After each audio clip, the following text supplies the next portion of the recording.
परम सत्कारयोग गुरु की हजूरी विच जुड़ बैठी गुरु प्यारी गुरु खालसा साध संगत जी,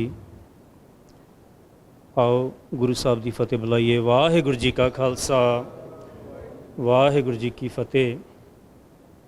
दास नूं डॉक्टर रणजीत सिंह हुणां नूं मिलण दा वाक़या 2 वारी मिलिया और दोवें वारी उन्होंने घुट के जफी पा के जिहड़े शब्द कहे वो मेरे मन ते हमेशा छाप रखते आ। उन्होंने कहा भी तुहाडे वर्गे नौजवानों तो सानू बहुत उम्मीद है। तो मैनूं चेता वो सिंह सभा गुरुद्वारे ये साडी वार्तालाप हुई सी। तो जदों भी तुहानूं इदां कोई कहिंदा आ ते तुहानूं लगदा भी तुहाडा अपना माँ प्यो तुहानूं इदां कह रहा, क्योंकि ज़्यादातर माँ प्यो इदां कहिंदे आ भी तेरे तो सानूं बहुत ज़्यादा उम्मीद है। सो जिन्ने आपां इत्थे अज इकट्ठे होए आ, बहुत बहुत सारिਆਂ ਦਾ ਧੰਨਵਾਦ कि इत्थे आए हैं। ये उन्होंने सच्ची श्रद्धांजलि होएगी। और TV 84 बारे मैं इत्थे बैठा बैठा भी जां आउंदा भी सोचदा भी सी कि चलो वैसे तो बहुत वड्डे वड्डे विद्वान बुलारे बैठे आ, अज अपनी कोई जरूरत भी नहीं सी इत्थे। ते पर भाव नरेंद्र सिंह हुणी कहिंदे भी तुसीं जरूर कुछ शब्द कहना। तो आउंदा भी मैं सोच रहा सी भी कहां कि तो मेरे मन च एक गल आई कि जदों असीं कोई TV प्रोग्राम जां कोई रेडियो प्रोग्राम सुनते हैं ना, सब तो पहलों कहिंदे आ फतेह बुला के तो कहिंदे आ भी ये तुहाडा अपना चैनल आ जी, फलाना फलाना मैं बोलदा हाँ तो ये तुहाडा अपना चैनल, इत्थों असीं गल कर रहे हैं। मैं कहना इस तो वड्डा झूठ कोई हो नहीं सकता। जे वो साडा अपना चैनल आ तो नंबर 1 वो सच बोलूगा, तो नंबर 2 पंथक चैनल होएगा। पंथक चैनल उही हो सकता जिहड़ा सच बोलूगा, होर कोई नहीं हो सकता। गुरु साहब ने लिखिया सच काल कूड़ वरत्या कल कालख बेताल।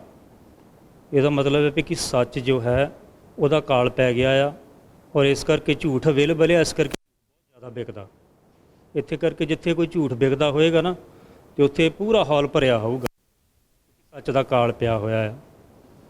तो उस तो बाद गुरु साहब ने भी लिखता, जिहड़े मेरे वीर आसा दी वार पढ़ते होणगे, उत्थे सच्चे ही सच निबड़े, उत्थे चुण वक कढ़, उत्थे सच्चे ही सच निबड़े चुण वक कढ़े जजमालिया।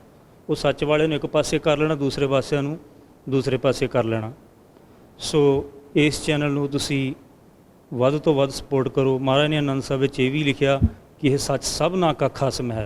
वो मेरा खसम नहीं, ਤੁਹਾਡਾ नहीं, सबना का खसम कहता। उत्थे पंथक चैनल उही हो सकता जिहड़ा सच बोलूगा।